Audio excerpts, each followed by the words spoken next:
Hi, folks. Welcome back for the start of session 2 for the East-West Psychology Student Symposium. Today, in this panel, we're going to look at Earth, East, and West for our quadrants. Excuse me, I haven't been speaking all day, so I'm a little tongue-tied. And we're going to start with Michelle, right? Michelle Boyle is going to be speaking on sacred ground, ancestral healing, pilgrimage in northern Italy, then Anshul Aggarwal, to be born, and then Peter Hoover, Labyrinth as Mandala, from symbol of being to journey of becoming, and last but not least, Scott Christenson on Metamorphosis. So Michelle, are you ready to go? Yes, I am. Let me see. Yeah, that works. Okay, good. All yours. Okay. And it's okay to share screen? Yeah, okay. Let me put us, let's not do that. So hi, I'm Michelle. Welcome, thanks for being here. I am going to read what I've written for you about my last 8 months doing field work in Italy. I do not have a fancy, pretty slideshow to show you because I've been very, very busy actually out doing the research. So I will tell you about it. And then at the end, if we like, I can show you some of the imagery that I have and do some storytelling around that. I am going to put a slide up so you can look at, oh no, I'm going to slide share first. Screen share, where's it? Share screen. Desktop, share. Oh, shoot. Okay, apparently I'm not even going to do that because it's telling me I can't screen share, which it's never told me that before.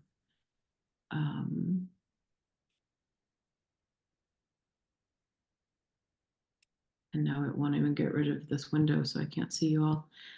So I'm just going to read, and you can interrupt me if need be. All right. I'm Michelle Boyle.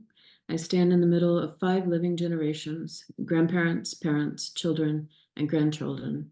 I dedicate this to all of them, all past and future ancestors, and to shared community on Earth. I've spent the past 8 months in Italy doing field work for my dissertation, and I'm going to share with you a bit about the research, the experience, and some initial results. The project on sacred ground is autoethnographic ancestral healing research using a hybrid qualitative methodology. I came into the East-West Psychology program with larger questions developed in the CIS undergrad program and through my master's in philosophy, cosmology, and consciousness around the origins of structures of systemic oppression and around cultures and ways of knowing that get excluded from knowledge production.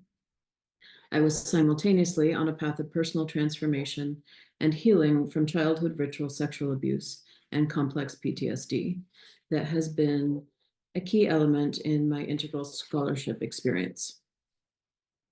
When I took Professor Kimmy Johnson's Ancestral Healing course, I found the spark and the catalyst to give focus to my research.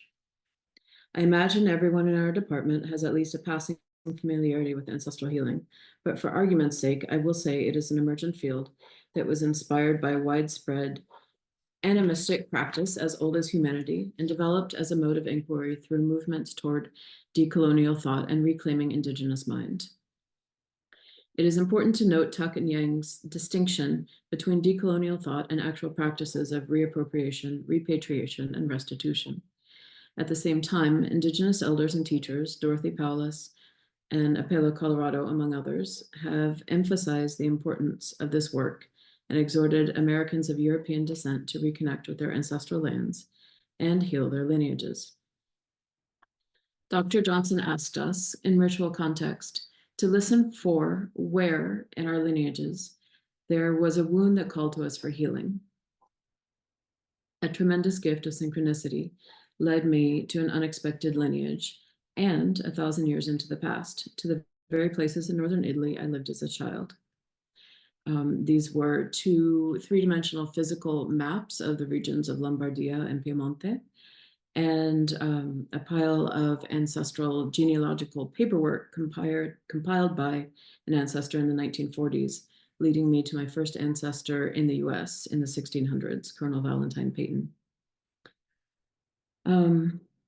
Through researching his lineage, the last ancestor I found in Italy, Emila of Susa and Schweinfurt, lived in the 11th century. And the oldest direct ancestor whose name I found, Adalberto Atto of Canossa, lived in the 9th century. But through a combination of intuitive inquiry and guidance with historical research, I landed on 6 women from the Renaissance and medieval eras. One a direct ancestor, and the others cousins many centuries removed, as the focus for my research. Before introducing them, I want to speak briefly to methodology and structure. The research question is, what is the lived psychological and spiritual experience of a white woman with a background of sexual abuse, seeking the resolution of personal, collective, and intergenerational trauma through ancestral healing and pilgrimage? I'm combining ethno-autobiography, an intentional practice for unlearning whiteness, decolonization, and uncovering ethnicities, and parapsychological inquiry, a path of storied imaginative research that takes seriously our intense inner responses to the world, both natural and constructed. Both use ceremony, dreamwork, journeying, and other intuitive methods, along with theoretical tools, to create a nuanced and clear structure for the inquiry. One of the prompts in ethno-autobiography is to go as far back in your lineage as you are able, to tribal ancestry if possible. Toward that end, I took the inquiry from the medieval era to the women's tribal predecessors, the Lombards, Franks, Celts, and Etruscans, and to their predecessors from the Iron Age to Bronze Ages, and back to the Paleolithic. The women are Matilda of Canossa, Berta of the Obertenghi, Adelaide of Susa, Bona of Savoy, Bianca Maria Visconti, and Caterina Sforza. The first 3 are from the medieval era, from the 11th century roughly, and the second 3 lived in the 1500s, in the Renaissance courts of Milan primarily. At the beginning, I found healing and empowerment in the physical, military, and political power they wielded. All commanded troops and advised popes and emperors. Most, if not all, donned armor and led troops into battle. As the journey has progressed, I've been inspired by their capacity for relatedness, their passion for spirit, and their deep connections to their land and people. Developing the project for a Fulbright proposal, I highlighted the idea that Earth-based women's wisdom, lost through layers of colonial violence, be it prehistoric Kurgan invaders, the Roman imperial forces, or Catholic inquisitors, is preserved to varying degrees, as suggested by feminist historian Max Dashu in the cultural record. I had hoped to trace that unbroken thread from the Paleolithic to the Renaissance and to its resurgence now. I did not get the Fulbright, but did make it to the semifinals, and through the process was honored to receive an invitation as a guest researcher in the Department of Culture, Politics, and Society at the University of Torino, which allowed me to get a visa to be able to stay in Italy for the year. I have a month and a half left. In my time so far, I have visited hundreds of sites, including museums, archives, and libraries, castles, temples, and tombs, mountains, rivers, caves, and plains. I've engaged in ceremonial inquiry in most of them. I've learned basic archaeological techniques and dug a Neanderthal tool out of the ground, spending days on my hands and knees on the rocks. That experience early in the trip, in the first month, set the tone for a strong somatic component of the research. My body, sweat, blood, and voice have been both offering to place and pilgrimage, and vessel for receiving information. In the first 5 months, as I attended a class at the university and sought to ground and arrive fully, I took an apartment in Torino. Daily walks along the Po River became a core focus of my somatic and psychic engagement with place. Internal aspects of inquiry were reflected through animals and plants, light and clouds, and the water itself. During that time, I attended a class at the university and took short trips to sites in and around the city in northern Italy. I had wanted to show you images here, and I'm having technical difficulties. So maybe as other folks are talking, maybe if there's time at the end and I can sort out my difficulties, we can do that later. Otherwise, I can send links to everyone for those. In March, I gave up the apartment to travel for the remainder of the time. I started with a driving trip around Europe. Heading northeast, I combined visits to friends and prehistoric figures, paying my respects to Otzi the Iceman in Bolzano and the shaman of Bad Dürrenberg in Halle, Germany. Social visits to Vienna and Berlin, with a stop in a Renaissance alchemy lab in Prague along the way, yielded unexpected themes related to my inquiry.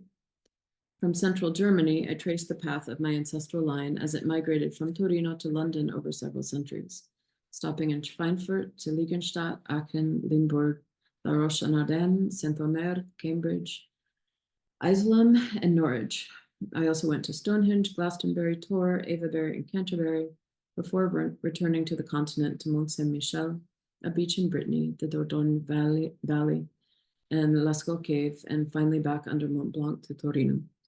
Since then, I've attended a sociology conference in Trento, an indigenous goddess retreat in Sardinia, a multidisciplinary conference in Trento exploring the connections between prehistoric sacred feminine wisdom and contemporary sexual violence, and spent a couple of weeks in Liguria and integration. A very few of the many themes that have started to emerge are river, water, swan, alchemy. The alchemy shows up with the swan, the court in Milan, Caterina Sforza, Prague, and in the alchemy of personal transformation, elements of psychosis and 14-year-old internal aspects. Grand tour, privilege, imperialism, and collective intergenerational trauma roots. Knights Templar, Jerusalem, Palestine, Holy War. The stars, which show up in Sardinia, also the Milan court, the Temple of Isis, the Phoenicians. Water over and over and over again in caves, on the land, in my body, in churches and cathedrals.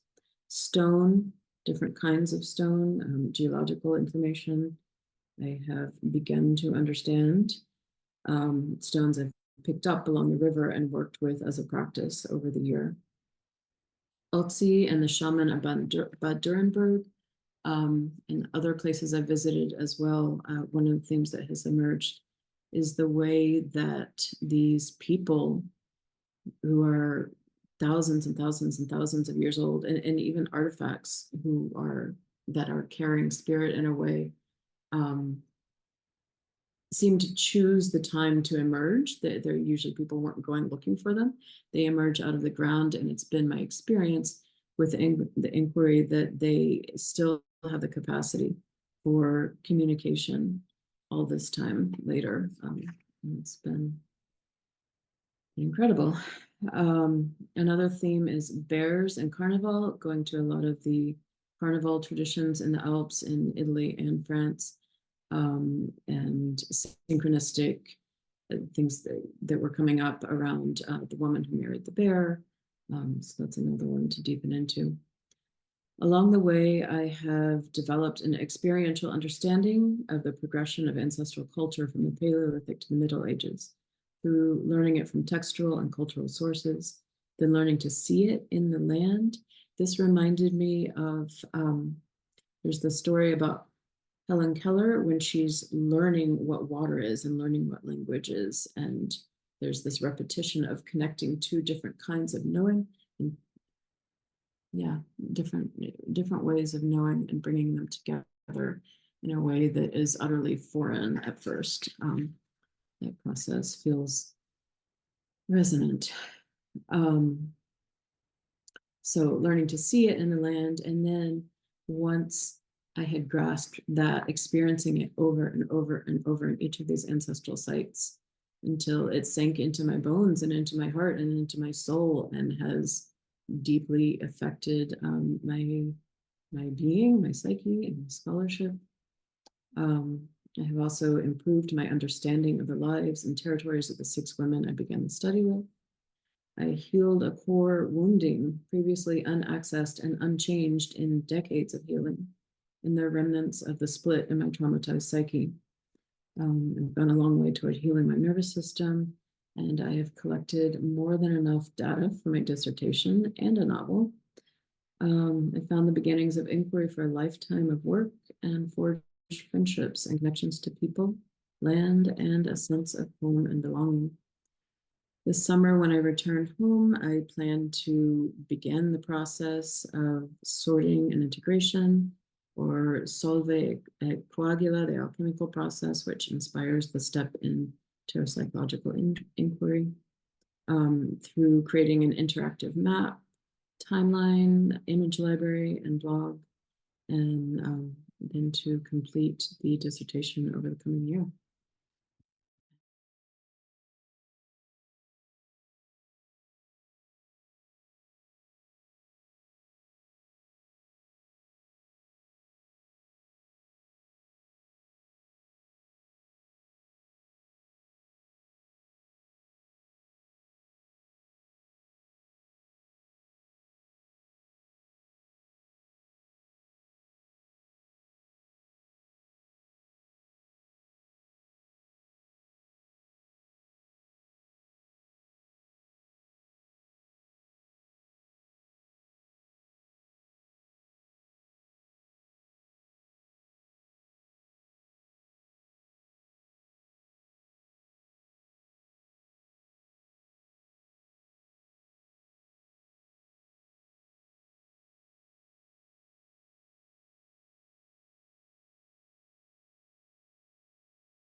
Wonderful. So that's it, Michelle?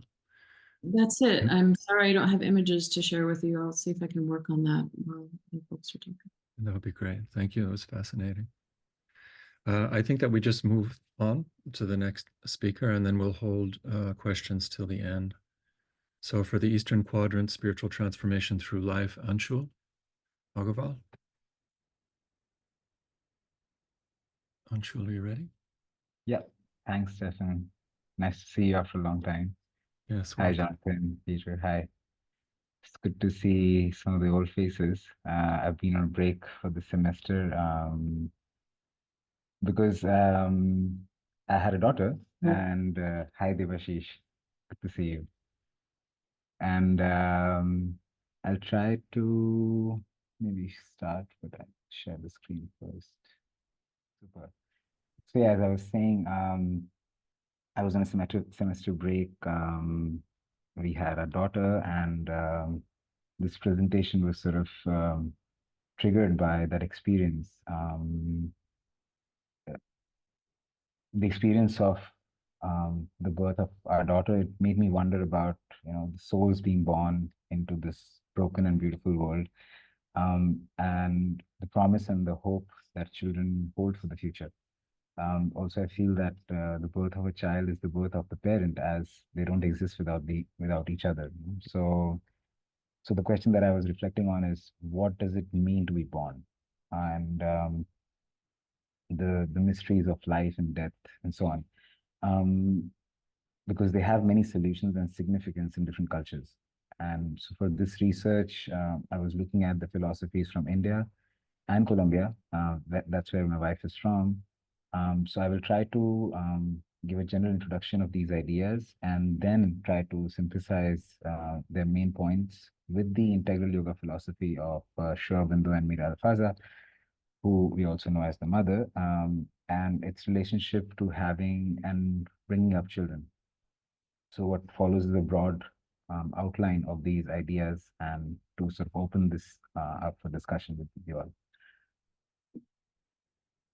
So if we look at South America, we find a rich diversity of indigenous people, each with their unique and profound spiritual traditions.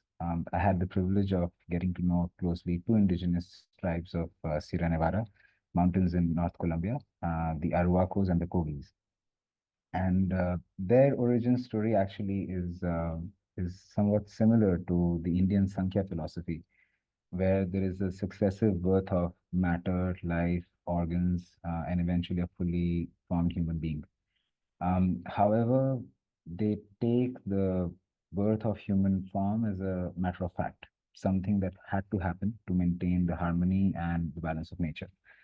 The Kogi and Arhuaco people call themselves the older brothers, the descendants of the first fathers and mothers, and the rest of the civilization in the world in towns and cities as the little brothers, as they came much later than them. They believe that children are seeds, often mentioned as corn seeds, that fall from the sky, and they're generally indifferent to whether these seeds germinate or not. Just as in one's garden, some seeds survive and some don't. These communities, they remain detached from the seed growing in a woman or a newborn until it is clear that the baby has survived and it is ready for the next step in their lives. So for them, human fertility is also intimately connected to the fertility of the land, and both are seen as part of nature's gifts to create life, grow, and sustain their communities. For these elder brothers, humans were created at the end of the creation to be the bridge and the messengers between the spiritual and the material world. They consider the role of humanity to maintain the balance and harmony of nature in accordance with the spiritual insights and laws that they can access through their practice and what is taught by the elders of the community. So, in that sense, a child is a promise that the balance of nature will be restored and maintained, and that humanity will be able to fulfill its role as the stewards of land, water, and the sky. Even though there is some indifference about birth on a collective level, the mother and the father of the baby make offerings to the mountains, rivers, and the land in preparation for the birth. They also consult the Mamo, the wise elder of the community, to help them resolve any problems that could arise. After some rituals, the Mamo prays to the elder mother so that the baby would think thoroughly, conduct themselves well, not speak incoherently, and when they need to intervene, they can help make peace and bring people to an agreement. This then becomes the aspiration for the child, for them to have the qualities that will help them serve the community, not only the immediate community, but also the wider human community. So in communities like these, the children then grow up with the elders and a circle of people much beyond their parents. The tight-knit nature of these communities also means that while the children learn with many people, they may also learn only what is valuable to the beliefs and practices of the community. In this context, then individual preferences, ideas, and thoughts are secondary to the law of the elders. This is not to say that there is no individual expression or not freedom for that, but I would say that the tendency of people to express themselves in a manner completely different from the belief system of the community would be much less. Um, Although this serves a purpose for the perpetuation of the indigenous culture and traditions, I wonder how this can be reconciled with a rapidly changing world, which needs an evolution of the collective as well as the individual. We find some interesting perspectives on this issue in the Indian philosophy. While the modern form of Hindu religion also places the collective above the individual, we find that the knowledge of the Vedas and other texts around the time and after that, um, there is this cognizance of the individuation of the human being, recognizing each human as a unique soul and humanity as a multiple manifestation of the same divine source. Especially human birth is seen as a rare opportunity for the spiritual progress of a soul. We can find several references to the idea of a permanent soul that passes through the portals of life and death. But I have found the most profound and richly visual reference to this concept in the Bhagavad Gita. Krishna, the divine manifesting in the human form, the born unborn, is responding to Arjuna's dejection in the battle against his brothers. Krishna explains to Arjuna the difference between the immortal soul and the mortal body, that the incarnation of the soul in the human body is to follow its dharma, its natural law, and use it as an opportunity to progress in one's evolution. He then elaborates on the yoga of knowledge, love, and action as ways to come in contact with and follow one's swadharma, one's innate law. So I will read a few translations of the verses from the Bhagavad Gita to uh, unpack this idea of the immortal and the mortal, and also the yoga of different kinds. So in chapter 13, in chapter 2 and verse 13, Krishna introduces the idea of a permanent soul, for which birth into a human form can be likened to changing clothes. He says, as the soul passes physically through childhood and youth and age, so it passes on to the changing of the body. The self-composed man does not allow himself to be disturbed and blinded by this. In verse 20 of the same chapter, he further distinguishes the permanent from the impermanent. This is not born, nor does it die, nor is it a thing that comes into being once and passing away will never come into being again. It is unborn, ancient, sempiternal. It is not slain with the slaying of the body. And then what is the objective of this eternal soul? So he answers this question in verse 15 of chapter 8. He says, having come to me, these great souls come not again to birth. This transient and painful condition of a mortal being, they reach the highest perfection. So human birth is seen as an opportunity to unite with the divine so that there is no human birth necessary at all. And how can one unite with the divine? This is the core message of the Gita, I feel, and through the yoga of work, love, and knowledge. So the yoga of work, he describes in verse 12 of chapter 5, by abandoning attachment to the fruits of work, the soul in union with Brahman attains to peace of wrapped foundation in Brahman, but the soul not in union is attached to the fruit and bound by the action of desire. So Brahman in this context we can think of as the divine. Um, the yoga of love and devotion he talks about in chapter 6 verse 31. He says, the yogin who has taken his stand upon oneness and loves me in all beings, however and in all ways he lives and acts in me. And finally, the yoga of knowledge in verse 19 of chapter 7. At the end of many births, the man of knowledge attains to me. Very rare is the great soul who knows that Vasudeva, that is Krishna, the omnipresent being, is all that is. So, according to the Bhagavad Gita, the realization of knowledge of the immortal nature of the soul, an unconditional love for the divine, and being able to detach oneself completely from the results of one's actions are the highest goals of human perfection. It is this that the soul seeks to achieve in human form. To be born, then, is a spiritual transition to a journey into a path to the path of work, knowledge, and love. A conscious choice made by the soul to engage in the pursuits of its perfection in the human form. And this individual perfection is necessary for a spiritual transformation of the society. This approach then offers an opportunity for a change from within rather than a solution to the world's problems being imposed from the outside, either through a system or technology. Now, having considered the philosophies of birth and life in these cultures, the question still remains, what does it mean to be a parent?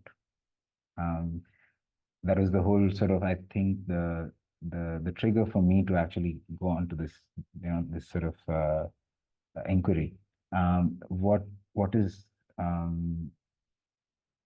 the role and responsibility of a parent when they're gifted with a soul, and for whose development they feel responsible? So, but even before that, let us ask, who is a parent? Because in our world today, parenthood is not restricted to biology alone. There are many social, legal, and spiritual aspects to it. So today there's a growing number of people who choose not to become parents at all. There are many reasons for this. We have seen a cultural shift where women are no longer bound by the duty of birthing children, and rightly so. There are also growing health issues which prevent some women from having children, especially as more and more women decide to have children at an older age. The male fertility rate is also dropping dramatically. A study by Huang et al. In 2023 shows a 77% increase in male infertility from 1990 to 2019, citing environmental factors and lifestyle stress as the main reasons. There are also environmental concerns about having children and adding to the human impact on this planet. There's also this growing sense of being by oneself on one's spiritual journey, and having children could be seen as a distraction. Some people choose to adopt, and some people prefer to have pets. And there are a million other reasons. All this means that as a species, we are regenerating ourselves at a much slower rate than ever before. The study published by the scientific journal The Lancet in 2023 contrasts 4.8 children born for every woman in 1950 to 2.2 children born for every woman in 2021. So the human fertility rate has more than halved in 70 years. Nature and culture have slowed down our renewal. Some may say that this is a good thing considering the state of our world today. But is number the real problem? And if it were true that we don't need more humans in this world, what then is the purpose of humanity at all? What is the role of the men and women who can and decide to have children? What is their role socially, spiritually, for the child and for the world? This leads to the somehow to learning and education of the children, as children learn from their parents and the people that they grow up around naturally.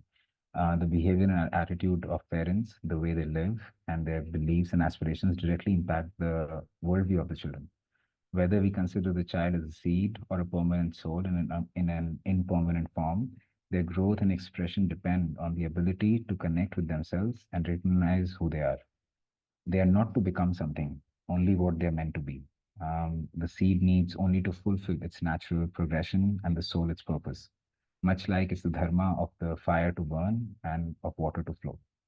Such a becoming would be a synthesis and integration of the spiritual and the human identities of the child.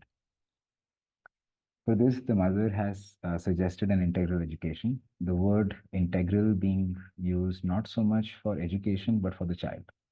And integral education would include then physical education for the body to prepare the vehicle of our consciousness and use it as a tool for our material work on earth and to cultivate beauty in the human body and matter. Vital education for the education of the character, cultivating dynamism and power over oneself and one's emotions. Mental education for the preparation of the mind to receive knowledge and manifest it, to understand the limitations of the mind and to reach beyond it. Psychic education for the psychic being to help one, as the mother said, realize the truth of one's being and unite with it. And finally, spiritual education fulfills the highest goal of education, the development of the spiritual being, the realization and experience of the interconnectedness of the one with the many and many with the one. As you can see, these ideas are deeply connected both to the cosmovision of the Arwakos and the Kogis and the Bhagavad Gita. The vision of integral education is the vision of an integral life where the divisions of education and learning, work and life, parent and teacher, inner and outer, matter and spirit are dissolved, and where the paradigm of learning is not unidirectional, with knowledge being transferred from the teacher or parent to the child, but a critical and creative dialogical process where both the parent and the child can move towards transformation and self-realization. Education and parenting becomes a practice and ever progressing outflowering of our individual, collective, and ecological spiritual identities. It is said that to educate a child, one must educate themselves. Therefore, to help shape an integral being, one must strive to become an integral being themselves. Parenting then becomes a sadhana, a practice of transformation for the parent. Parenthood would then be not so much about bringing up a child, but rather bringing up a parent. This would be the biggest gift I think we could offer to the new world, to the children of tomorrow, integral parents who can inspire and allow their children's soul to develop in the way they must, guided by their own becoming. So, in conclusion, parenthood and parenting are complex issues that have not only biological but also spiritual, social, and ecological implications. The synthesis of the Colombian and the Indian philosophies of birth lead us to see birth as a passing on of the soul from a spiritual world to a physical world, the passing on of a seed from its state of rest to its active manifestation in the world to grow, to progress, to bear fruits, to realize its potential by acting according to its law of development and transformation. Birth is intimately connected to death, and both are parts of the same process of transformation. As long as we are born, we must die. And as long as the soul hasn't fulfilled its work, it must be born again. This is the process of evolution of the soul and its material manifestation, which it uses as a vehicle for its transformation. Sri Aurobindo writes in his synthesis of the yoga that to be perpetually reborn is the condition of a material immortality. The soul not only uses the material manifestation for its transformation, but it transforms the matter itself in the process and keeps it immortal through infinite births and deaths. Children remind us that the world will go on infinitely beyond us and that nature has a lot of work to do. Children remind us of our mortality, but also the possibility of an immortal humanity. Parenthood is the journey of accepting the mortality. Sorry. Parenthood is a journey of accepting the mortality and immortality of humanity, of witnessing the transformation in oneself and the child, a co-evolution of the souls choosing to participate in each other's progress. As the world reaches a precipice of disorder, we are experiencing a renewal of human spirit. Our children will inherit this new spirit and this new world and participate in its infinite transformation. In this transformation, integrality is the aspiration for both the child and the parent. A divine life, not only a promise for the children, but also for the parents to practice and manifest. I'll leave you with these lines from the poem Savitri by Sri Aurobindo. It's in Book 1, Canto 2. To wrestle with the shadow, she had come, and must confront the riddle of man's birth and life's brief struggle in dumb matter's night, whether to bear with ignorance and death, or hew the ways of immortality. To win or lose the godlike game for man was her soul's issue thrown with destiny's dice. But not to submit and suffer was she born. To lead, to deliver was her glorious part. Thank you. Thank you so much, Anshul. It was profound. It was lovely to hear you speak again after so long. Thank you. So now we turn to two talks that are going to be given from the West Quadrant, the Liminal and the Symbolic. Peter, are you will be going first before Scott? That's fine. That's correct. Okay. Yeah. Okay. So Peter's talk is Labyrinth as Mandala, from symbol of being to journey of becoming. Peter. So just to make sure, can you guys hear me okay and see the presentation? Yes.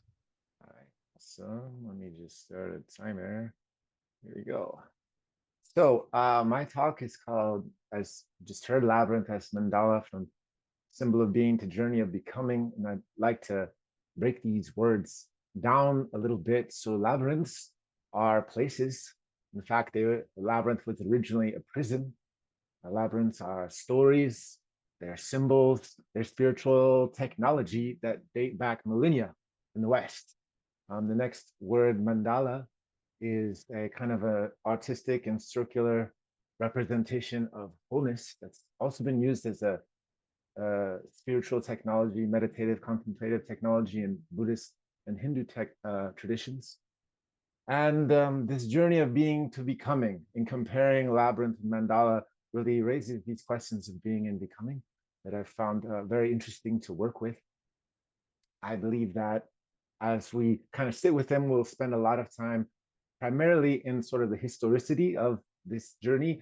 And if I can, I'd like to get in some of the Eastern Quadrant, little dollop of that, with talk about avidya, vidya, and True Yoga. I think, and there we go. Nope, let's try one more click. There we go.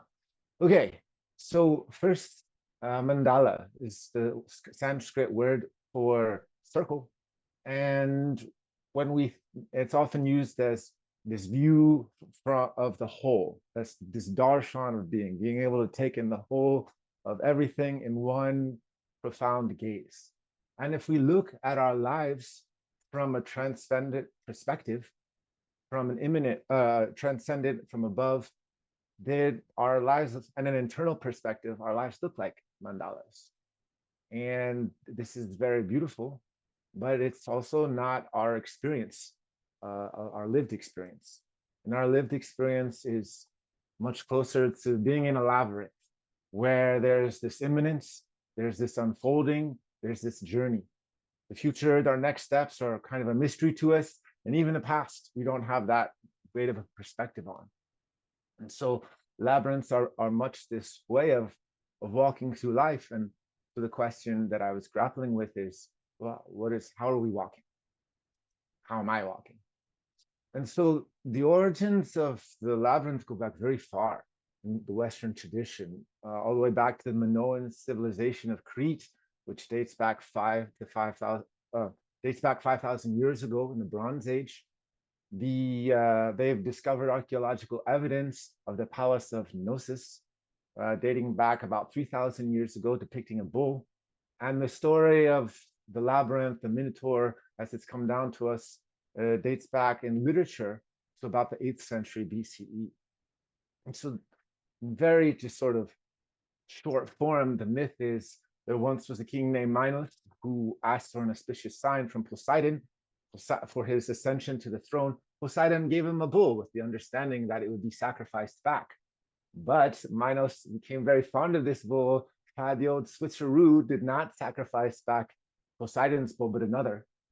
And that was a bad move. His queen Pasiphae fell in love with this bull that he kept, and actually commissioned Daedalus, the sort of court inventor, to make a wooden suit wherein she copulated with this bull and bore a son, the Minotaur Minos, and which is the father's name, and Taurus, bull, Minos is bull.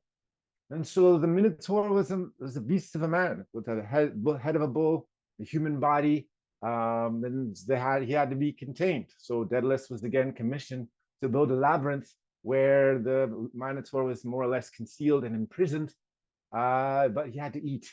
And he fed on 7 youths and 7 maidens that were sent from Athens as tribute every year. And so for me, this has some parallels with the fall story. In Genesis, we have this betrayal of the divine father, in this case Poseidon, that ends up, the Adam and Eve end up in a mess. And by the Cain and Abel generation, there's bloodshed. And so we see this, like Poseidon's betrayed by Pasiphae and Minos, and then we see this bloodshed at the next generation.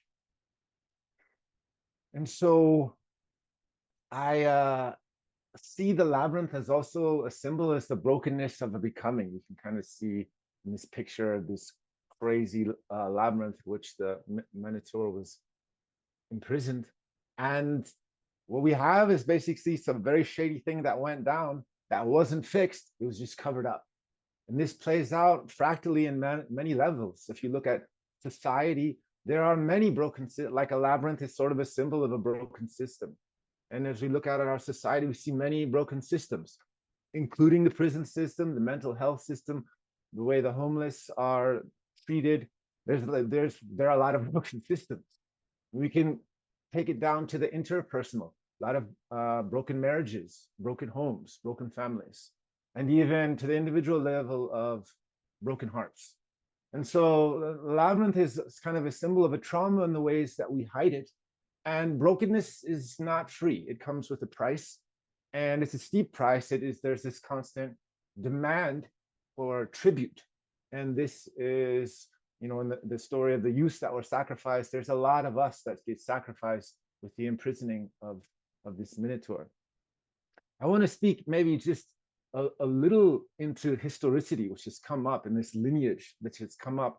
This dates back to 5,000 years ago, the Bronze Age, and there's some readings of sort of the ontotheological progress of the West that traces some of the woes of capitalism, of colonialism, patriarchy, white supremacy, modernity, the Enlightenment. There's just been this kind of relay-less race of systems of oppressions, and seeing that as the whole system of much of what the Western tradition is. And so as I look at that, and as I've kind of wrestled with that in my time at CIAS, seeing these systems of oppression, obviously when you have something like this crazy labyrinth, it has to be dismantled. And I think Leslie in her presentation talked about this dismantling. When we dismantle it, it's very important that we just don't repurpose the bricks to build another labyrinth. And to do that requires working with ignorance and reviewing our journey in a different way. Now I'll kind of get to that as I go on. And so as the journey continues in this history of after the Minotaur is in prison, the story continues. There's a man named Theseus. He's from Athens, and kind of an interesting story is the Minotaur story is also an anti-colonialism story.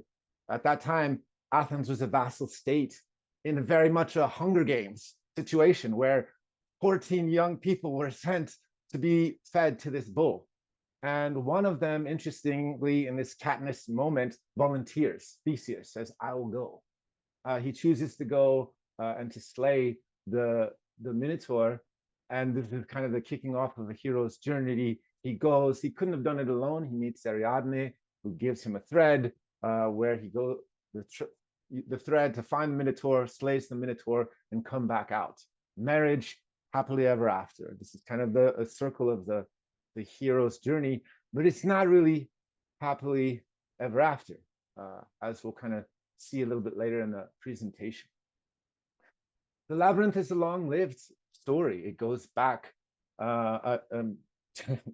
millennia. It's still with us today, but even in Greco-Roman times, it was actively represented in art, in sculptures, in mosaics.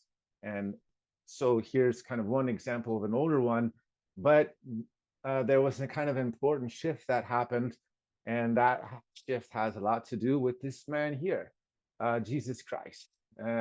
He was the church totally rebooted the Greco-Roman story of the Labyrinth. The oldest Christian labyrinths date back to 327, and about 600, 700 years later, became an important part of the Christianity as spiritual technology. You could use a labyrinth as a physical place to walk, to pray, to contemplate. If you had sinned, you could walk a labyrinth on your knees as atonement. If you couldn't make it to Jerusalem as a pilgrimage, you could walk a labyrinth. And so this was some of the ways that Christianity worked with labyrinths, but as they did so, they turned the entire story on its head. In the Greek story, we have the hero going in to slay the Minotaur. And in the Christian telling, it's the Minotaur or the beast or the penitent that's going in to find salvation from Christ or the church. And so here we have again sort of the hero's journey. I once was lost, but now I'm found. Find Jesus, come back, a new creation to be born. And this is a spiritual victory that is supposed to also be a happily ever after, but also was not a happily ever after.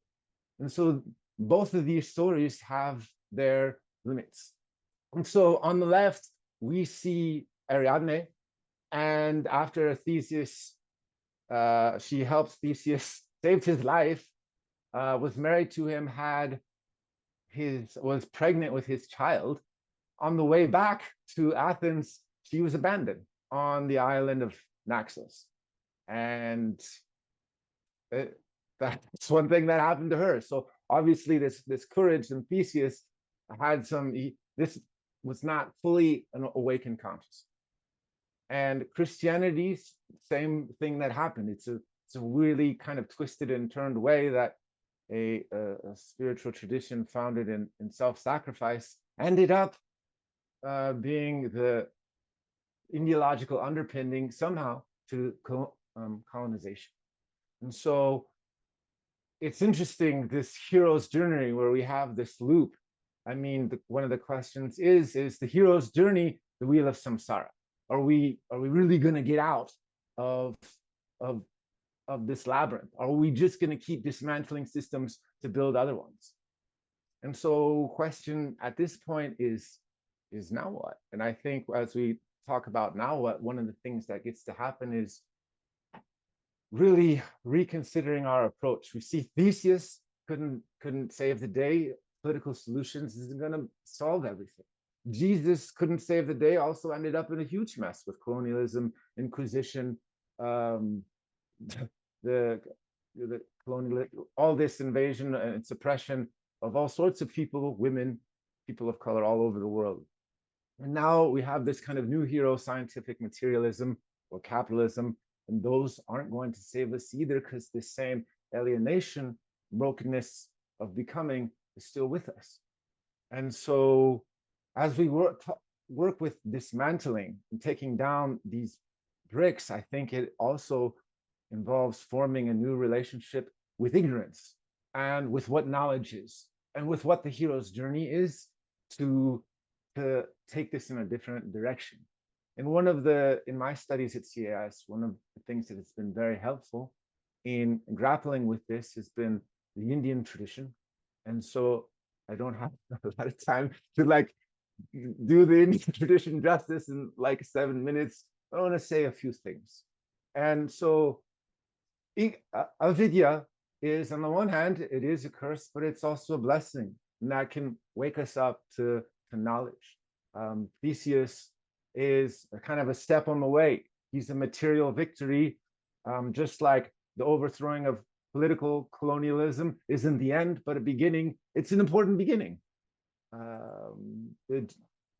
Christianity again didn't do everything that we wanted to do, but the working of that teaching is still bringing us together and influencing many people to grow their own spiritual tradition. It's a flash of knowing. What is it to be the neighbor to all and to be one with God? This raises important questions that we're still wrestling with. And so this notion, even though Christianity hasn't gotten there, there have been flashes of insight over the ages. And those flashes of insight are called are the beginning of knowledge, or vidya. And there's vidya and avidya have both been used in different ways in different traditions over time. But I think one sometimes vidya or knowledge is seen as this emptiness or this absolute, Advaita Vedanta, Brahman as this empty, pregnant void. We go into trance, transcendental trance, to this identification with the void. Another spin on it is where there's this non-duality with distinctions type of Vedanta, where Brahman or the all is all there is, but it's known through duality. And then there's Vedanta where that Anshul alluded to Krishna, where Krishna is seen as Lord. And there's this relationship that we can have in order to not only be in relationship, but identify ourselves with Brahman or with Krishna. And this is also kind of a pure non-dualism. And weaving all these together is one of the tasks of avidya and avidya that was taken on by Sri Aurobindo and also the mother in Integral Yoga. And there's a lot I could say. Christianity, just what's alive for me in this moment, is very much the tradition that I was grown up with. And I see profound echoes of that in Integral Yoga, in the same way that Integral Yoga has the supermind that transforms a soul and even is working itself out into a descent of a holy city, Oroville. I think Christianity has very much a similar theme where the Holy Spirit transforms the heart of the believer so that there's this descent of New Jerusalem. And the all is in the each, but not only is there an all in the each, but there's a heavenly community of which all can live. And I think one of the things that I appreciate the Integral Yoga tradition works with that Christianity doesn't have down as strong is this relationship with ignorance. In Christianity, sin, missing the mark, gets really pathologized and twisted and becomes a system of oppression. Whereas in Integral Yoga, as I understand it, ignorance is both a blessing and a curse. It wakes us up. And there's a lot of, we couldn't have our individuality. The evolution of becoming, ignorance was a step of separation that gave us our individual ways of becoming, sort of as Anshul alluded to. And so I think as we reframe the spirit, the journey, a lot of times we think of ourselves as these separated beings that go out, have a non-ordinary experience of God or the divine or the absolute in the inside, and then come back out again with transformed. I think a helpful framing that I'm sitting with is around the Brahman's journey, or you could call it the Tao's journey, where we recognize really from the Integral Yoga perspective, all starts with Brahman, all starts with the absolute. It flows out into the separative existences that we've become, but then it comes back to itself. And this, rather than a heroic struggle of cunning and strife, is really sort of more in line with the Taoist tradition of Wu Wei. There's not an effort. There's not an effort because the Brahman is not only becoming, but is also being. It's already done. It's a journey that's also a non-journey at the same time. And so, yeah, to kind of close up here, labyrinths have a multifaceted history in our multi-dimensional in the ways that we can interact with them. There are, like in my town, there are several labyrinths that you can go out and walk. And they can also, even as we're in our own contemplative traditions, we can walk with our life's journey in different ways. Sometimes we feel lost. Sometimes we wonder if we're on the right path. And sometimes we feel so close to the center, only have to like go around and go to all these other places that we didn't ask to and don't make sense for that moment. And I think in those moments where eminence is a crisis, being able to see from a transcendent perspective, this is also a beautiful part of the journey. This ignorance is also part of the evolution of becoming, is something I'm sitting with and would like to evolve with. So I think that is what I have for you guys for now. Thank you for your kind attention. Thanks so much, Peter. Your enthusiasm is really infectious. I love this. It was a wonderful use of the myth as a kind of a foundation for what it is that you had to say. So thank you. And last but not least, we turn to Scott Christensen. And Scott is going to talk to us about metamorphosis. Hi, Scott. Good morning, everybody. I just want to add, as part of the title, metamorphosis as a lived experience. And my paper will use images from visions, personal visions, dreams, enactments, and rituals in the imaginal realm as indicators of and support for transformation. Using images arising from these visions, I intend to examine metamorphosis as a felt, lived experience. Implicit in this topic is my own movement, transformation, if you will, from working as an attorney for 25 years to working as a psychotherapist today. My worldview changed from head to heart and now includes intellect as a necessary tool, but not a driver. One question I'll attempt to answer is what a heart worldview is and how do I know I'm in it? More on that later. First, though, how is metamorphosis defined? To me, I have usually thought of metamorphosis as meaning change and transformation. And my felt sense of it is that it generally refers to a worldview, a cosmic view, big change. To many, metamorphosis is also an abstract idea that we understand through intellect. We see the process of the change of a caterpillar into a butterfly, for example, as a metamorphosis and representative of what transformation is. The chrysalis is a between state in the movement, the sequence from caterpillar to butterfly. But how do we understand perceiving the world transformed in a felt, lived way, in contrast to envisioning this change intellectually through the image of the abstraction of the caterpillar to the butterfly? Metamorphosis is derived from two ancient Greek words. Meta, as a preposition, it means in the midst of, between, among, with, in common, along with, by aid of, as a movement into, in pursuit of sequence or succession, after, next. Quite a lot of meanings. Morphosis, as a verb, means to form, and as a noun, it means a shape, a form, a semblance. So I've taken the two to mean essentially that metamorphosis means between form or shape, in the midst of form or shape, among forms or shapes. And if you can imagine for a moment, what is that in-between state?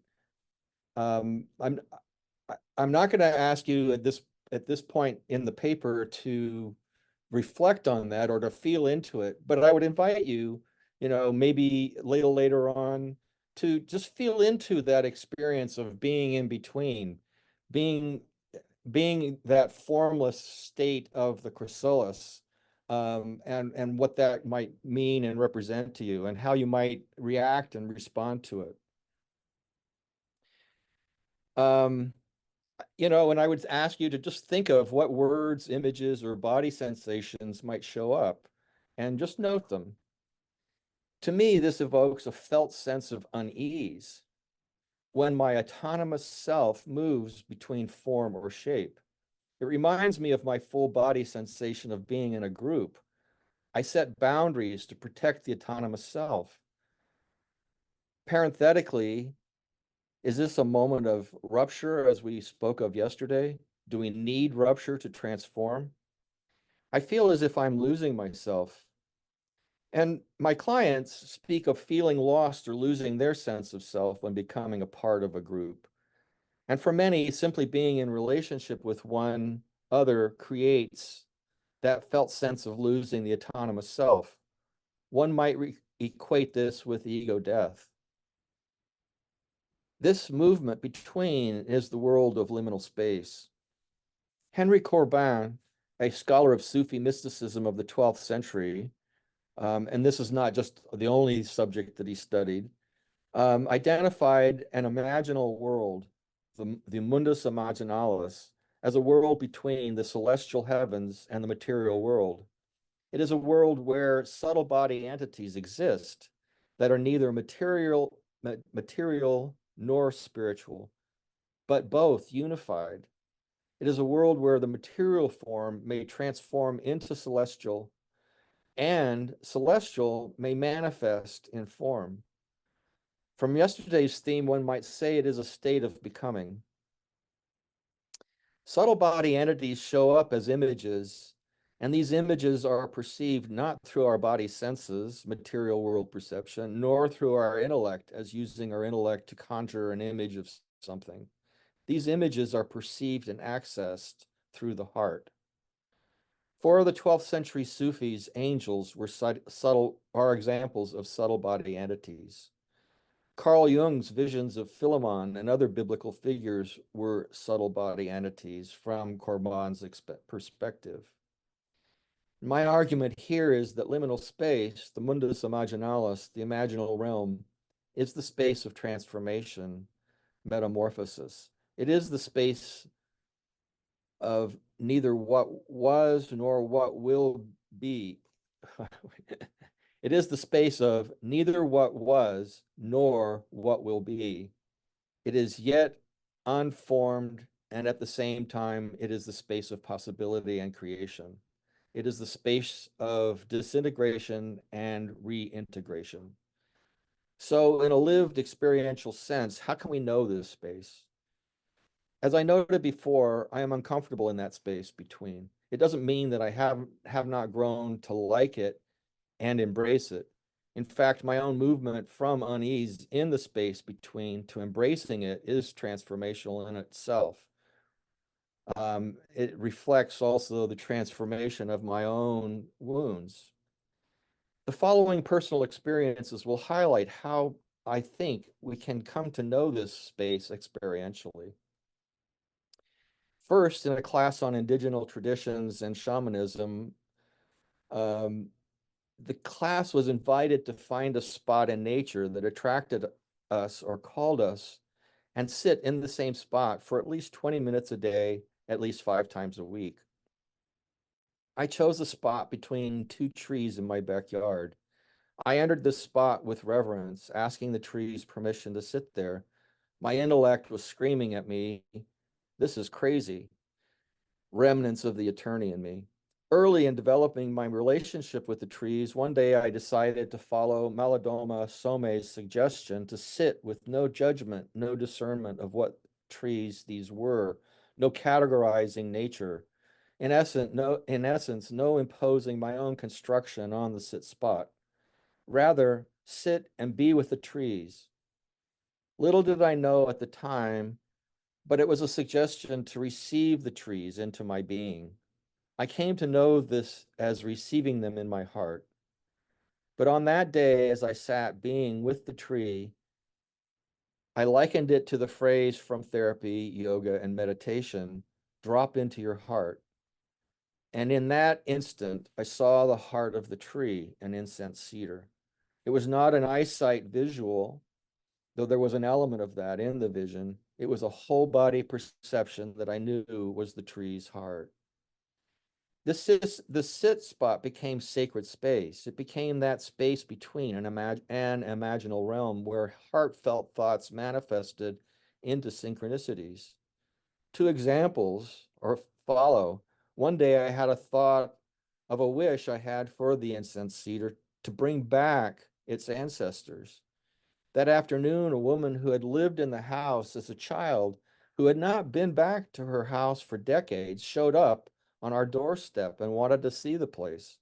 I was not thinking of her as an ancestor until she was about to leave. I had an aha moment. I hit my head with my hand and asked her if she wouldn't mind coming into the backyard to see the trees. She said yes. And while we were there, she opened her purse, took out her wallet, and showed me a picture of her playhouse on my sit spot where she and her friends played. The second synchronicity involved a hummingbird. I was forever seeing animals, birds, even subtle body visions of indigenous people around the trees and in this space. So one day, a hummingbird flew by, and then it flew by again, fluttering back and forth, screaming at me to notice it. I finally did, and in that moment, I had a visceral body sensation that it was the same hummingbird which had appeared to me over 10 years earlier when I was in deep depression. That hummingbird fluttered in front of my face no more than 18 inches away and told me everything would be okay. Intellectually, these synchronicities were events, interesting events, unexplainable events. My old self would have experienced them and moved on, noting their unusual nature, but not receiving them into my heart to become meaningful. It is in this imaginal realm, the space between, where letting go of old ways of thinking or perceiving and being open to the moment of what is, letting go of my anxiety about not knowing what's going to happen next, an old way of thinking, and being present with what is, that we can experience in a conscious way movement from one worldview to another. In another class on conscious diversity, we acted out a world soul wound, that of the taker. I was called to be the taker. We spent an hour with the whole class trying to persuade the taker not to take and to see the error of their ways. The taker always had an answer, just as the takers of today have excuses and justifications for taking. Finally, one soul sat down in the middle of the room and began sobbing. This sobbing was for the world soul's wound as much as it was for their own personal experience of the taker. The sobbing was deep. The taker heard this sobbing, received it, somehow piercing the wall which allowed all the justifications and excuses, and sat down next to this person. As the taker, my heart melted. It was a visceral body sensation. This was a moment of transformation. Ritual is another example of a lived experience of transformation. In rites of passage, in a rites of passage course, we spent 9 days in the Mendocino National Forest. 3 days were spent in preparation for a 3-day fast in the open air with water only, a sleeping bag, perhaps a ground tarp, a journal, and clothes enough to keep warm at night. My spot was on the bank of a river between it and a wooded area. Many events occurred that carried me through a purification stage the second night. And that second night was a purging, like as in an ayahuasca journey. And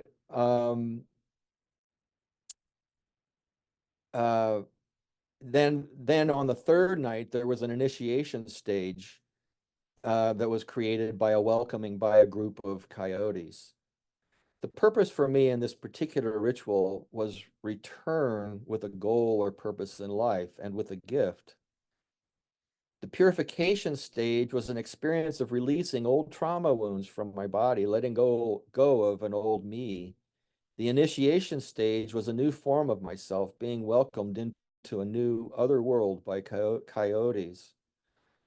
On the morning of our return, the fourth day, I was sitting in the river with my right thigh exposed when 2 pairs of coupling dragonflies flew into my vision and landed on my thigh. Coupling dragonflies appear in the shape of a heart. My new identity was dragonfly, which saw with the eyes of the heart. The image of two pairs of coupling dragonflies, which look like the heart symbol, acts out the eyes of the heart, a Sufi worldview and phrase which gains more power with dragonfly who sees with thousands of eyes in 360 degrees. One last image comes from a holotropic breathwork session. As I experienced the altered state through deep rhythmic breathing, I had a vision of myself in space with arms extended like a cross. The wind blew away my hair, my skin, my muscles, my innards, my bones, leaving only my heart. The wind continued blowing, and my heart too disintegrated in the wind, leaving me with one word: love. In shamanic journeys, ego death is represented by the disintegration of the body like I experienced. Without ego and even heart, the essence of being human is love. What are the important points I want to make about these lived experiences in liminal space, the imaginal realm, and transformation? First, I had to recognize the world I was in, whether it be the material world or the imaginal realm of liminal space. In all my experiences, there was a transitional moment of entering a new space. My sit spot became sacred space. As a group in conscious diversity, we entered our co-created world and soul space, world soul space. In rites of passage, though I did not mention this before, as we embarked to our spot for the 3-day fast, we entered the circle of 4 directions. We entered in this material world and passed through to another world, which I would suggest is the imaginal realm or liminal space. And in holotropic breathwork, I entered a world of an altered state. All these worlds opened my perspective to something new and transformational. Second, it is not enough just to recognize I'm in a different world. I must notice. An example of that is that in many, if not most of my experiences in liminal space, heart appeared in the content, either as an image or as a felt experience. The hummingbird wanted me to notice it. The dragonfly appeared in a most unusual way, so I had to notice it. These days, when I do notice something, for example, like a dragonfly, I wonder if it marks my entry into that liminal space of the imaginal realm. Third, the heart surprises. This is another quality of heart. The Academy wants to know in advance where the logic of the argument is going. If there are any surprises, a feeling shows up and the Academy doesn't know what to do with it. However, surprise brings attention. It brings anticipation. It brings intimacy. It brings deep listening. It brings noticing. It brings us into the real. If we already know where the argument is going, where is the new knowledge? It remains recycled knowledge, only demonstrating that we as scholars have control of the subject matter. Why does the hero go on their journey into the unknown if not to be surprised? What is play if not to be surprised? If everything is driven by outcome, why play? Surprise makes things real and brings joy and beauty into being. Lastly, recognizing, noticing, and being surprised all require receiving. James Hillman talks about aesthesis in his essay on the thought of the heart. It is a process of receiving the object viewed as the object itself, not any of our preconceived notions of it. Once the object, which has soul, becomes aware of us receiving it, its soul appears. Notice this is a co-created relationship. Once my incense cedar became aware that I was receiving it as it was, it felt safe to show me its heart. Contrast that with how unsafe a person might feel if I encountered them, looked at them, and fit them into my own preconceived ideas about people like that. Very intrusive, imposing, and dominating. However, receiving them as they are like the incense cedar, opens them to showing their beautiful soul. The taker finally received the wound it made by taking in the sobbing person. In receiving, the protective walls of excuses and justifications disappeared. Transformation occurred. Receiving the vision of the wind blowing away my body protections, including my heart, left only one thing: love. Love being transformational is another topic. In a world where domination and power are overtly exercised, receiving the object, no matter what it is, person, spirit, earth, nature, birds, animals, boulders, mountains, planets, on, as they are, transforms. Thank you. Thank you so much, Scott. That was really beautiful. I was thinking, Jonathan, I don't know whether there was an intention in the way that these these talks were put together, but there's a really wonderful thread, a really wonderful kind of narrative arc to all of them.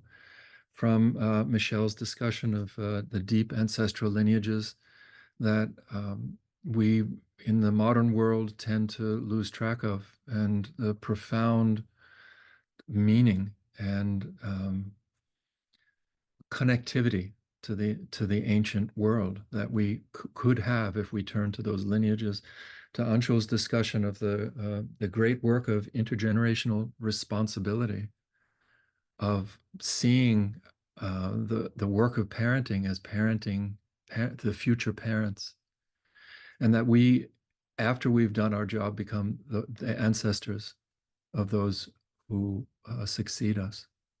So there's this kind of wonderful way in which Michelle's talk just naturally led into Anshul's talk about how lineages are created, how the ancestors are created, and how the whole movement of our history, individual and collective, just goes forward. And that brings us, that brought us just really beautifully into Peter's discussion of the mandala and the tension, or the mandala and the labyrinth. And the labyrinth is kind of, you know, a broken mandala in a way, a broken story.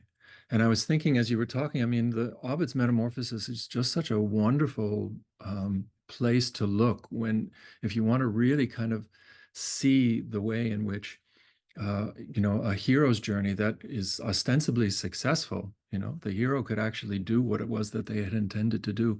But the seed for that kind of falling apart is in every single story.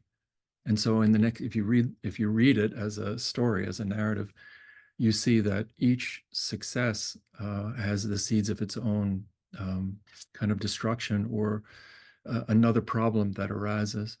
And if we're to escape this kind of cycle that, Peter, as you were talking about this, that are we kind of moving in a spiral? Are we moving forward, or are we just kind of like taking it to a certain point and then collapsing back down? Where Michelle, I would say, in the very broad way, brought us kind of history, a sense of history, brought me a sense of history, and Anshul a sense of kind of anthropology, looking at this through community, and then Peter through mythology. Then Scott, you brought in psychology. I mean, the spirituality was present in each one of these, but the psychology of the heart especially, and how the transformation that we long for can be realized if we can settle ourselves in the heart consciously. And your personal story was just a really wonderful way of kind of capping, or completing this journey that all of these, the three preceding talks, brought us to in your talk. So I just wanted to thank all four of you for a really wonderful journey, very moving, lively, interesting, fascinating work that you're all doing. And I guess we can open it up to questions, or if anybody has a comment first, or please jump in and say something, and then we can just open it up for questions.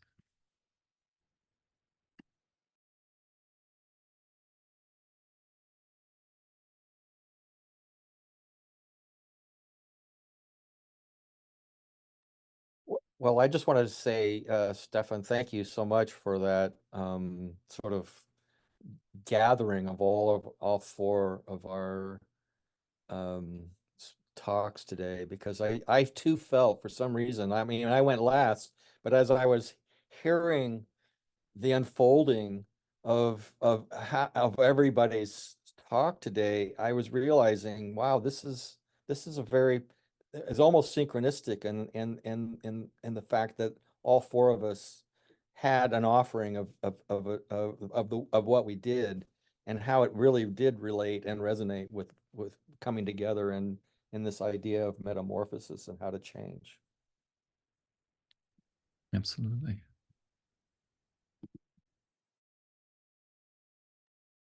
Yeah, I wanted to thank you too for so eloquently tying all those together. I was noticing them and feeling them very much as each person was talking. For me, labyrinths were another one of the themes that came up repeatedly in my travels here.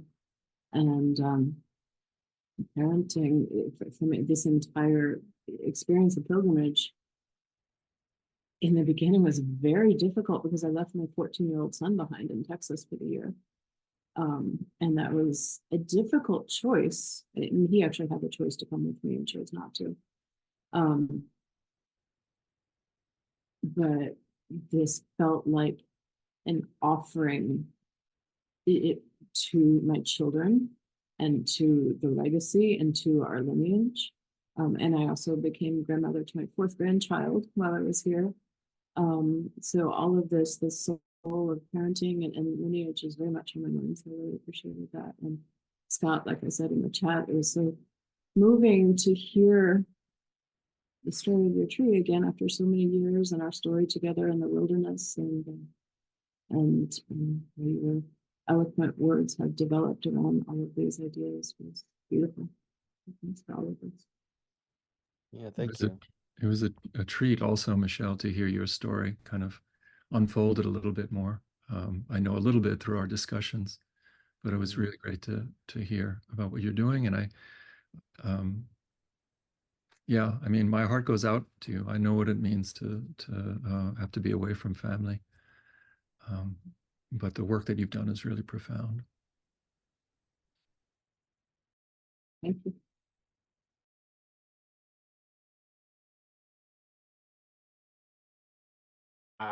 I'll hop in with a pair of questions. The first for Anshul, the second for Michelle.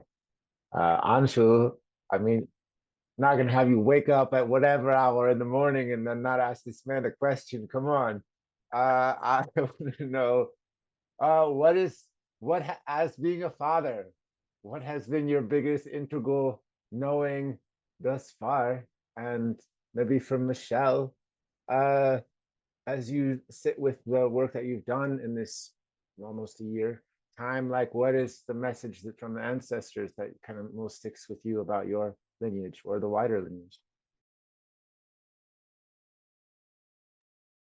Hi, Peter. Just before I answer your question, I think I too felt the resonance. I think all of us did with the the talks, all the different Scott and Michelle and Peter. I think it's somehow about this journey of seeking this transformation, like Scott mentioned, and I think to that, I mean, what Peter you're saying, I think the biggest learning so far, it's just been 3 months now. I think there's a long way to go in terms of learnings, but I think the biggest thing has been so far that there's a lot of work for yourself and not so much. I mean, that's what I mean, for me, when I said, no, it's not about bringing up the child, it's about bringing up the parent. So it's really about when because at the moment the child is very young, and often they say, okay, you have to calm the child. It's not so much that you have to calm the child, you have to calm yourself when the child is crying. And for me, those are the points where you really are pushed to your limit, and where you have to just sort of sit and reflect on, okay, what state of mind you need to be in to be present. I think the biggest gift is to be present. And how do you be present all the time? and how do you offer that, not just to the child but also to the moment. So I think that's been my learning, and that's sort of my daughter is pushing me to do that more and more.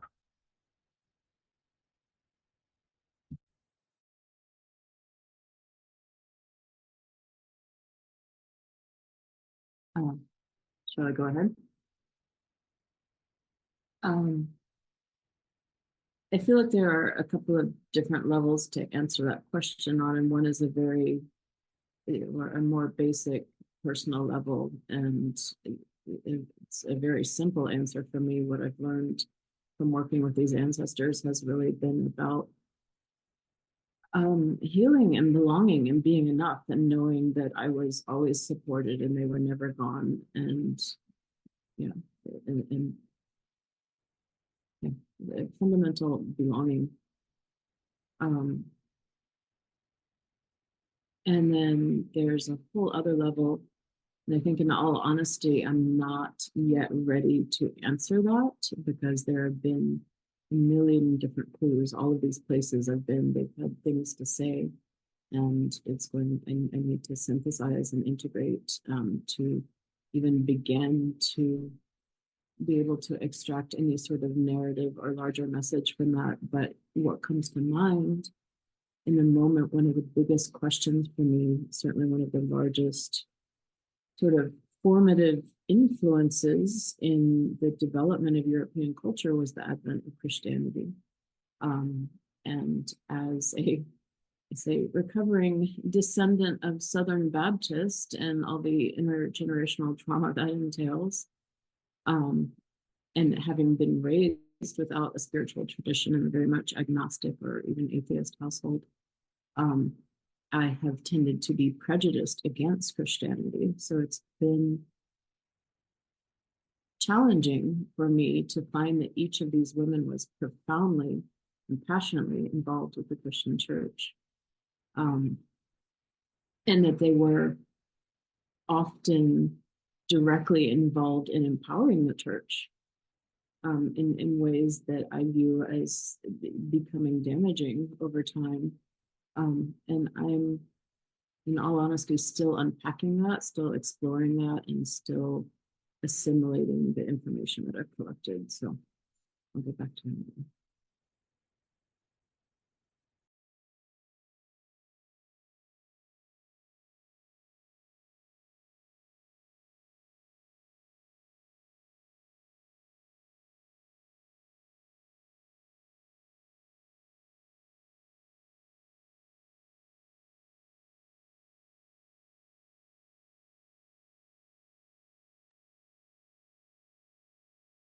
Anyone else? I just wanted to say thank you to all of you. These presentations were beautiful, and I just wrote a little something that I would love to share that was inspired by your talks today. The land of my bones calls me home, home to the center of a broken mandala, seeking wholeness. I stand in the wilderness, a chrysalis state. No more before, no more after. The guiding love of a parent pulls me into the next. My mother, my father, myself, we pull down the bricks and take the next breath. Thank you all. Thank you, that was beautiful.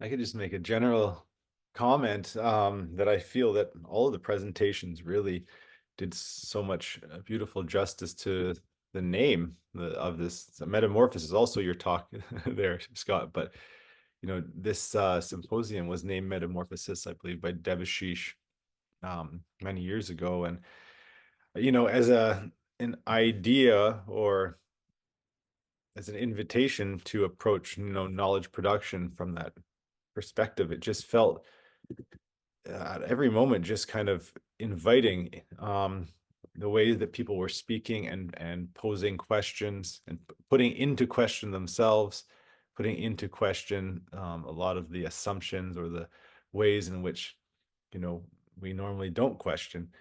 And I just really felt like through the experience, there was really a transformative feeling of like we are together in this in motion, you know. And I just think that's really special and it's really inspiring. I think that, you know, we all have our own, you know, milieus of thinking and the people that we think along with, but I just think it's so important to come together in community and really experience how other people are putting themselves into question and how this process is really opening to just more questions in a way. And so that's kind of what I wanted to say. I mean, I think that it's also I just in some of my reading recently thinking between the two kind of categories or just two ways of understanding ourselves, the real and the imaginal. And I was reading an interesting article and studying with Debashish, some writing by Deleuze on this, on structuralism. And he begins by talking about the real and the imaginal and how the symbolic and how the ways in which the symbolic can kind of come and how we use the symbolic thinking and images to try to make sense of what we experience in the real, and to kind of you know, to make sense of what is in the imaginal, what is not actual physical but is still real, but in a different nature. And so I think that there's something to be said about how everybody's presentation really kept that liminality, and almost like a poetics of becoming, a poetics, which is again, like right in the title of your paper, Peter. You know, it's not that there was this idea of a symbol of being, but it's more a journey of becoming. I just think that is so potent here, and I think that really does address a kind of a posture towards knowledge production that keeps these both of these you know, realms of experience kind of really alive and really open and really moving. And I just appreciated that about everybody's presentation. So I just wanted to share that. I'd just like to add something to what Jonathan just said, which was really lovely. Jonathan, thank you. I'm just mindful. Anshul, you had brought up, you know, how your children, or one child is your teacher, right? And I have a daughter who is now older than most of you. She's going to be 40 next year, who has always been my greatest teacher. But now that I'm working as a core faculty, I'm realizing that I'm much less interested in professing than I am in learning from all of you. And my greatest teachers are my students. And I just saw that just so beautifully displayed here, how each one of you who spoke, and all of the rest of you here who I've had interactions with, I'm, you know, constantly learning from. And we talk about the scholar practitioner model or the scholar practitioner activist model more frequently. And it's a model, and it doesn't mean anything except that it represents the process that each one of us is going through in life. And this is CIS and East-West psychology, especially, and I would like to say especially under Debashish, has become a place for that process to really come alive. And it's just such a privilege to be in the presence of people who take that seriously, and that the work that you're doing, the knowledge that you're producing, is really not only drawing from the knowledge of other scholars and communities of practice, and the thinking and the research that you're doing, but also coming right from the center of who you are. And I'm just seeing that awareness in our students is so alive, and it just feels like such a privilege to be amongst people who take their learning and their growth and their development so seriously that they don't separate these into categories and keep them segregated from one another. So I just wanted to thank you all for that. Yeah. Yeah. Yeah. Beautifully said, Stefan. And I just wanted to add, in terms of metamorphosis, you know, this idea that I've always had, that metamorphosis is this huge change, this huge shift.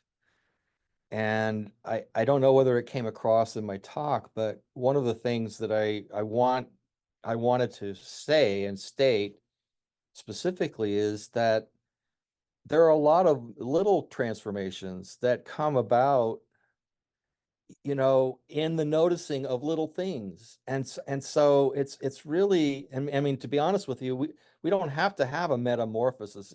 I don't have to move from being a trial attorney to a psychotherapist, you know, to recognize, oh, I've made a huge transition. We don't have to do that.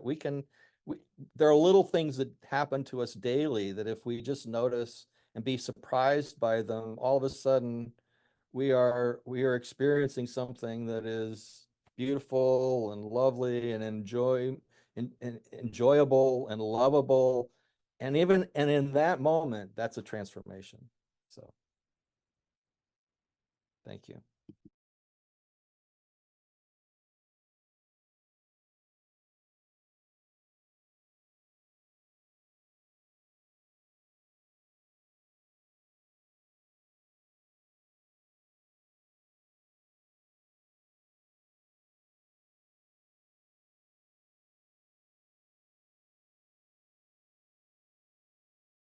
I'm finding myself wishing we were together in person. I'm feeling a bit of the warmth here of when we used to sit in circle together, which is, or when I used to be in circle. Maybe some of you are doing that now, but I echo the appreciation for the program and for our institution, which I first experienced as the first institution that I'd been in where everyone, you know, not that it doesn't have its problems like any human institution does, but where everyone sincerely is there because they're trying to make the world a better place. And with this program in particular, the way that intellect and heart and body come together and are held in integration was how I knew I had found home. And it's just really, there's a sweetness to hearing that in all of the work and to feeling it in the space that's being held here, even virtually. I will miss you all again when we sign out.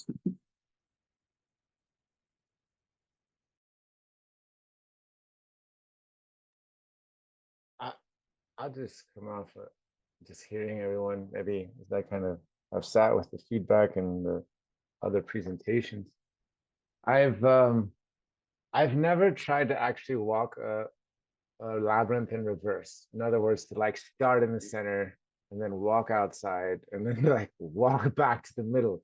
I think that would be a very interesting experience, because then you're like, you know what, everything's perfect.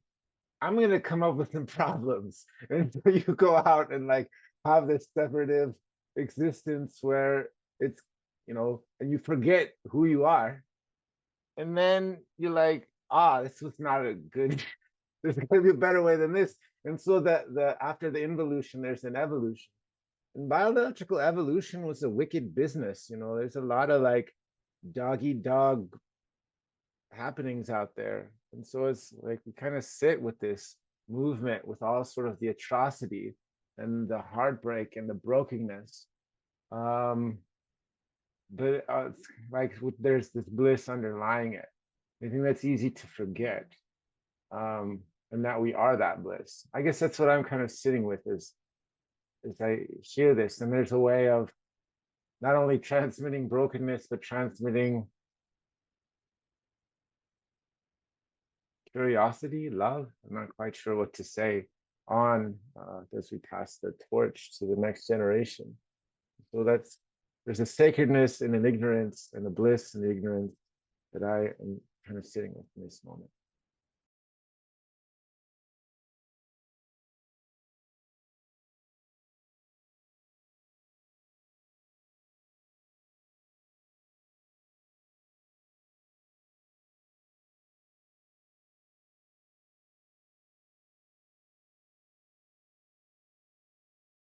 I was just reflecting a bit more on the question that you asked, Peter, about, what has been the biggest learning.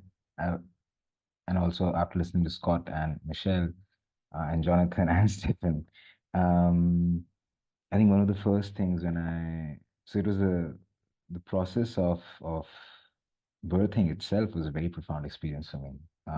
I was with my wife all throughout, and it was a long labor, 35 hours. And just, I think that one of the first things when I held my daughter, the first thing that came to my mind was, this sensation of mortality.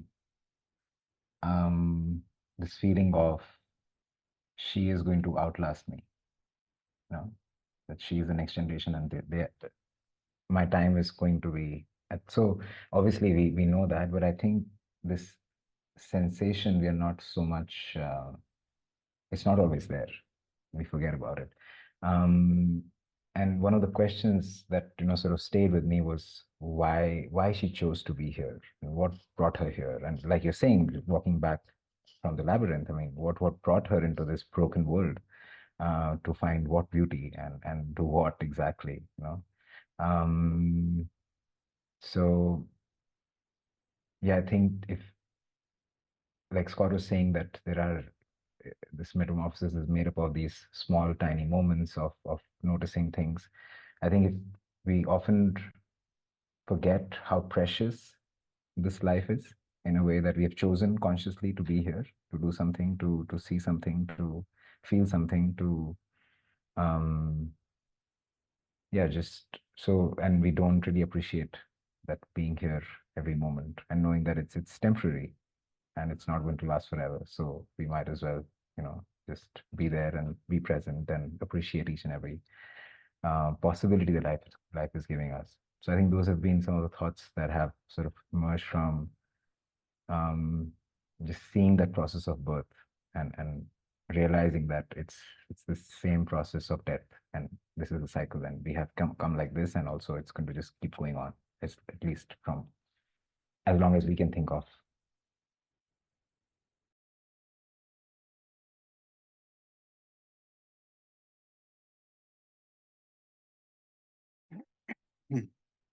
Thank you, Anshul. That was really beautiful. And I think I think all the talks were really beautiful. And as you all mentioned, there were so much synergy between all of them. And from your last, from what you said just now, Anshul, I want to, it sort of inspires a little bit of thinking about Peter's presentation, actually, and the whole issue that he raised, which I think was very profound from a kind of a ontological and mythological perspective. So first, I wanted to say something about the Indian part of it, Peter, the Vidya. And so you started off by, you actually mentioned or sort of spoke to the fact that there are different meanings given to these terms over time historically, and that's true. The version you ended with, which is the coming together of Vidya and Avidya, actually goes back to the Upanishads. Yeah, it's Sri Aurobindo is using that, but this is an Upanishadic sort of idea. And the avidya, which is really, I mean, in capital terms, known as the ignorance, where it's coming from, which is these two terms originate in the Isha Upanishad. It stands for two kinds of, I mean, conditions of our existence, existence in what's called the ignorance, right? One of them is the loss of consciousness. Consciousness is actually involved, so it gets lost. And this is the labyrinth, in a sense, which is the involution, right? It sort of coils up and goes deep down somewhere, and you don't even know where it goes and how it goes. And the other is the fragmentation into multiplicity. There's directions that it's going to that you can't sort of put together. And I was thinking as you were presenting, that's why I thought your presentation was so thought-provoking. Well, I mean, in the Upanishadic view, these two properties of the ignorance of the avidya,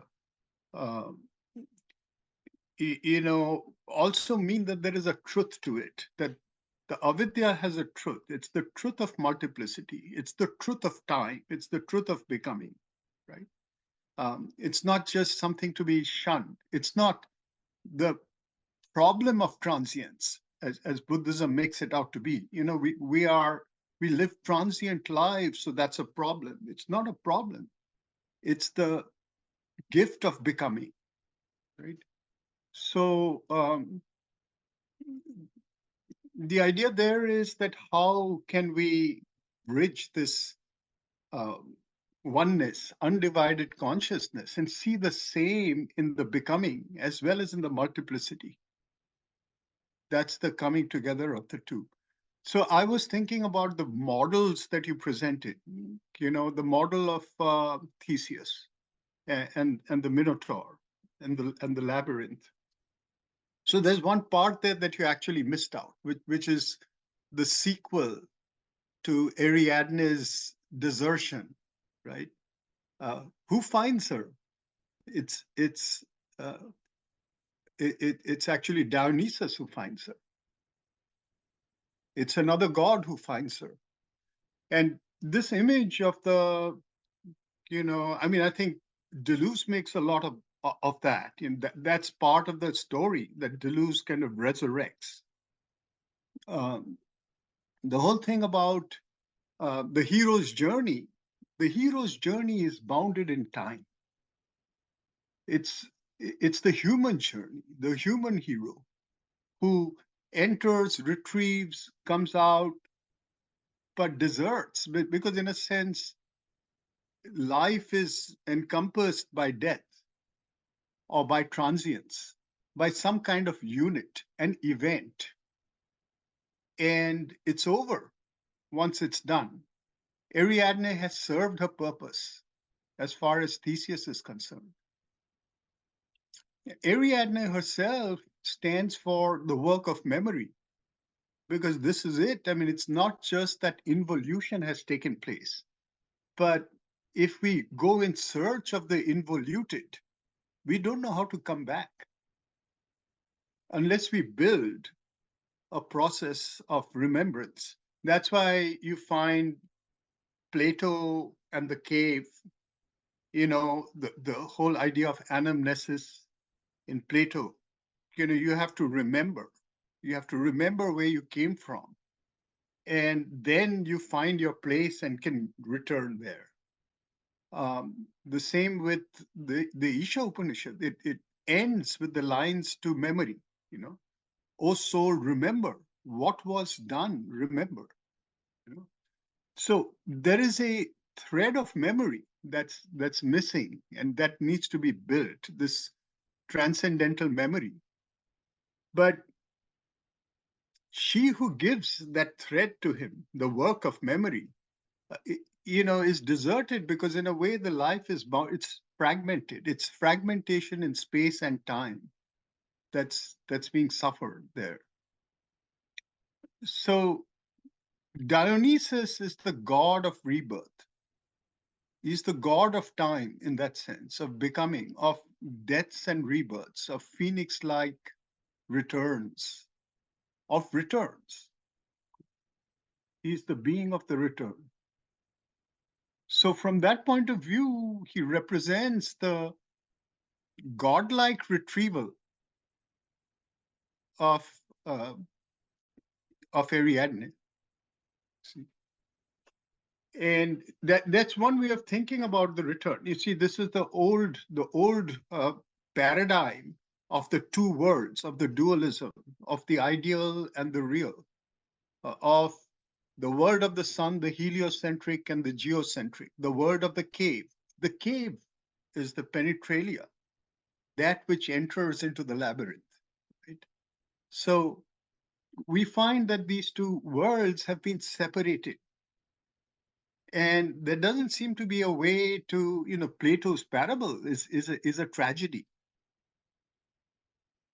In the same way, you find here a certain kind of a half comedy. There's a person who enters, gets to the middle, knows the way back, but then doesn't complete the journey. And then the promise of the future is that of the retrieval of Ariadne, which takes place through Dionysus. And you pointed out to the Christ and the fact that there's the replacement of the, of the Minotaur, in a sense, by the Christ. The Christ takes the place of that distorted image, the image that devours, that destroys once one enters into the underground, into the labyrinth. In the place of that is the immanence of the divine. So that again, we see another displacement of this myth into another attempt to find the fact that this, the two worlds and vidya becoming avidya as a fragmentation in time and place, involution, that, it's fragmented in time and place, has at its center the divine element which descended. See, so it's a recovery of the divine in the immanence.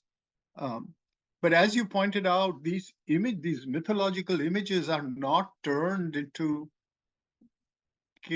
visions of the future that are affirming to our collective life. I mean, it's there. I mean, the immanence of the divine, in a sense, this is what Teilhard de Chardin is picking up on. He's talking about Christogenesis as the future, as the fact that the Christ doesn't come as an individual, but as the pluralization of the whole, universe in a way, and becomes immanent in everybody, so that we can find that divine element. And in doing so, we affirm one of the two properties of the ignorance. It's becoming multiplicity. And the other property of the ignorance, which is it's becoming time, is something that we have to realize that. And I really liked how you ended, where you talked about, what did you call it? You said, you used a term there, a journey that is also a non-journey. I think that's the really profound aspect of it, the journey that is not the that is also the non-journey, which is the fact that somewhere it is the realm of the eternal that's always there. That's the coming together of the vidya and the non-vidya, avidya. But it is also time. It is also deaths and rebirths. Not the thread of Ariadne is the thread that takes us through that. The thread of the continuous memory, which is time, which is becoming, which is the, the erasure of the loss of unconsciousness that visits us from life to life and death to death. And that is immortality. So I really, your talk, I think, brought up so much in terms of very deep, mythological and spiritual, practical, I'd say, resonances. So thanks.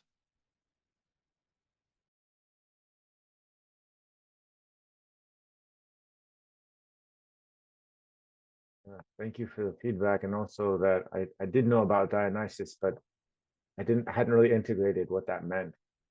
So that's something for me to think about. Thank you.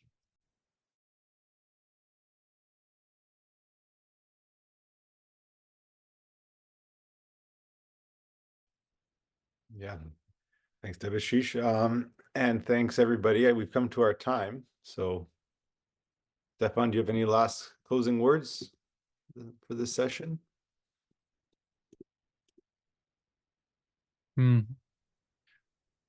Not much. I just to bring in perspective that I learned through my reading of Jung, and that is that if you're reading something like the Metamorphosis or any other work that is so encompassing, that each of the individuals, each of the figures that we meet in those stories are within us. They're all a part of us. And maybe there's a wisdom to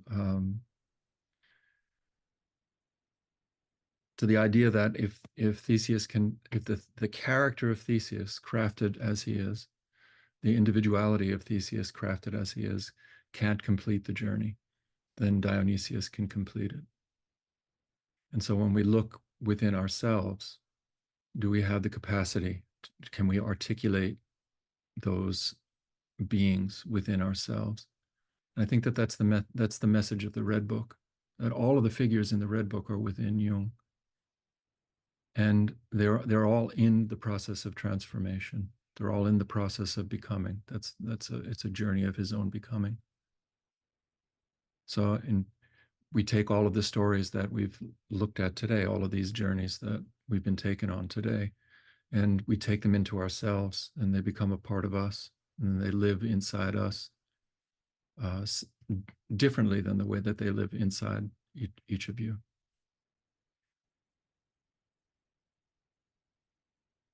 But I guess that's it.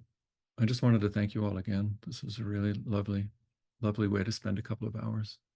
I really appreciate it. And thank you, Debashish, for the profundity as always. And Jonathan, always nice to spend some time with you. Yeah, thanks, Stefan, for moderating today. And we'll be back at 5 p.m. Pacific for the last session. So I look forward to seeing you then.